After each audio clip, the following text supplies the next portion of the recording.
Well, let's get a move on then and bring on board Rajat Rajgarhia of Motilal Oswal Financial Services, who joins in to talk a little bit more about the budget as well as the market reaction. And I think, Rajat, this time around, the fact that it wasn't a populist budget or a disrupted event and had, fewer surprises and more continuity, is that what the markets wanted?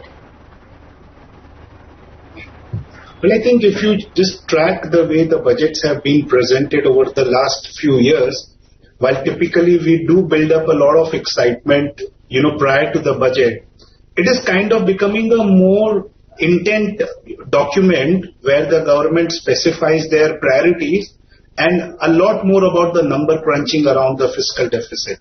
Specific taxation related, I think there are so many things which happen throughout the year. And now, a lot of the excise gets covered into GST, direct taxes, we are into a more stable regime, right? I think not having anything really negative on the taxation is something which I think has been a big takeaway for investors from this budget.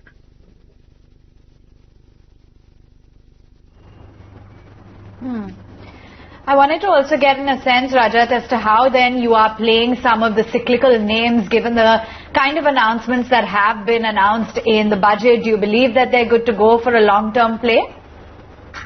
Well, I must share that there is really not any change in the preferences or the topics that we are making just on the budget itself, right? In fact, if you ask me our view on the markets, our view on the stocks that we continue to like, a day before the budget and the day after the budget is almost the same. Virtually there is very little change because I think there are the factors which are going to influence the markets and the stocks are going to be a lot more outside the budget than just that one day event. And since you mentioned about cyclicals, etc., I think each one of them have to be looked purely on count of two things. Are we getting more positive on their earnings from here? And secondly, are we able to buy them still at reasonable? I think the answer in both the cases is yes for a lot of the stocks. So we used to like them last week also and we used to like them today also.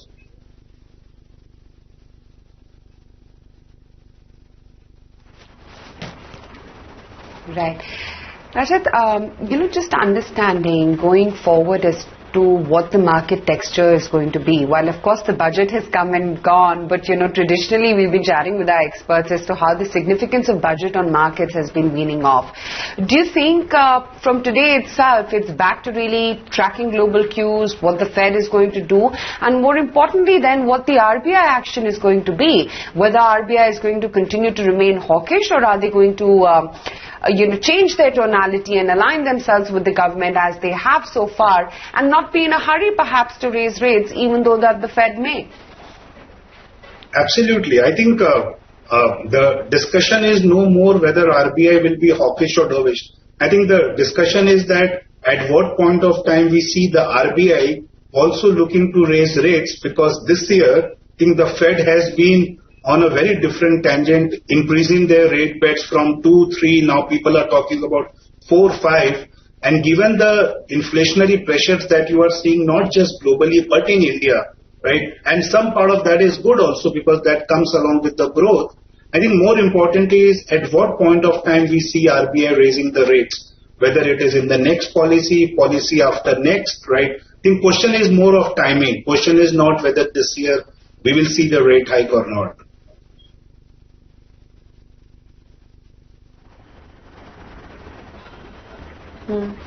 So in that line, Rajat, does one really need to worry about, a reaction from the markets? Because markets typically don't like change and they don't like money getting expensive. Having said that, historically one has seen a raging bull market even in high interest rate regimes. But when it were to be, spelled so by the RBI, we're definitely going to see a knee-jerk from the markets. Well, I can tell you that the fear of the events typically have a more bigger impact than the event itself. And the last 1.5 months, the US Fed has casted enough fear in the global markets about how they are going to behave this year, right? And India is going to react a lot more to how the global rates do, because we know that with some timing difference, we will see the impact of that coming in our market. So markets typically tend to discount some of these events ahead of them, and of course may have some part of the reaction on the event itself. But I want to highlight one fundamental point here. If the narrative this year in our economy is going to be of a very good growth recovery, and given that the last 2 years we had few one-off impacts also, if we see a good growth recovery and if we see some increase in rates, I think we will be quite fine. We are not talking about here money becoming quite expensive. We are just saying that from an extremely low rates, we are seeing some normalization. Of course, just pure on ACATS, your discounting rate changing will make your stocks look more expensive. But I think growth is where a lot of the focus will be. And that is what I spelled earlier, that if you see growth recovering back and if you see valuations becoming more reasonable, that pocket of the market is going to attract more attention. And I think if you look at from 1st Jan till now, the market has already been exhibiting that divergence between the very expensive stocks and the stocks which are still reasonable.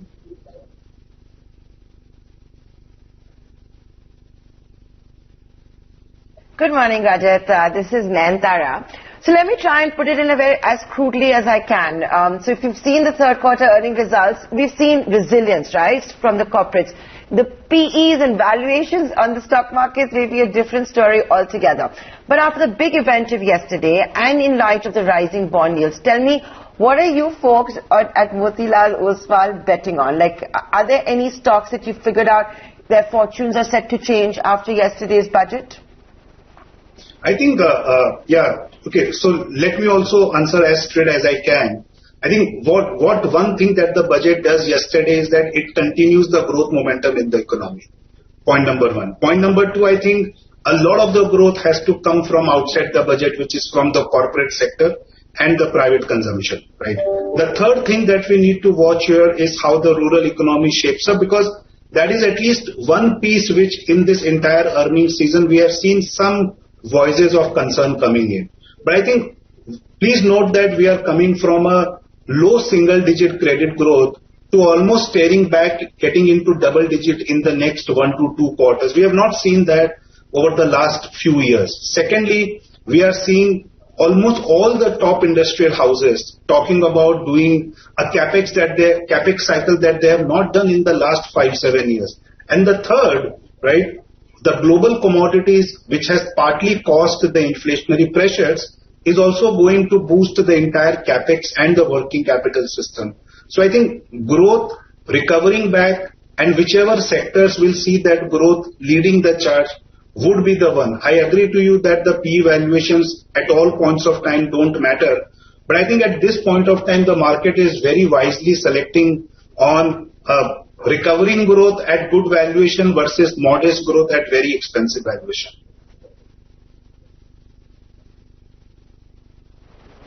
So you're not going to give me straight up stock specific ideas?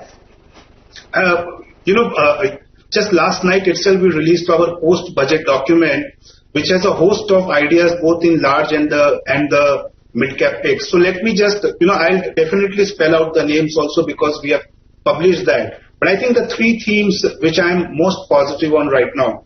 First, I think financials, and especially the ones which have used the last 5-7 years for a significant cleanup, are going to see a cyclical upturn in P&L account coming right from the top line growth to the credit cost, and the markets are going to pay some crazy multiple in the cycles to come for those earnings. We have seen how within the banks itself you are seeing the likes of ICICI, Axis, SBI outperforming the winners of the last decade, which is either an HDFC Bank or a Kotak Bank. And I think this trend may persist for some time purely because earnings surprises and valuation gap is happening. The second, I think we are very positive on the entire small, purely because earnings surprises and valuation gap is happening. The second, I think we are very positive on the entire small ticket consumption item, including domestic tourism.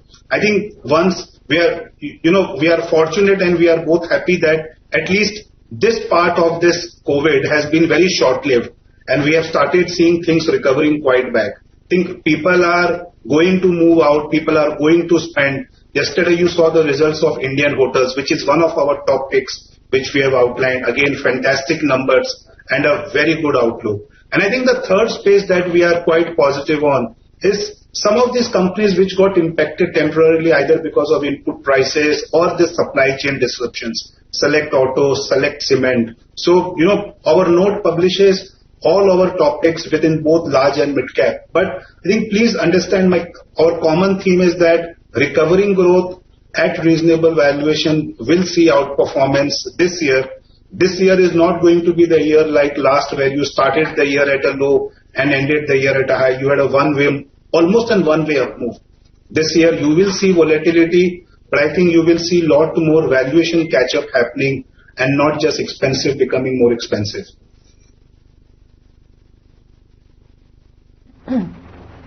Point taken, and yes indeed, Indian Hotels, dhamaka set of numbers, and the stock has rallied very smartly from those 180 levels now to about 220. Rajat, it's been a pleasure chatting with you about stock sectors and your overall view on the union budget.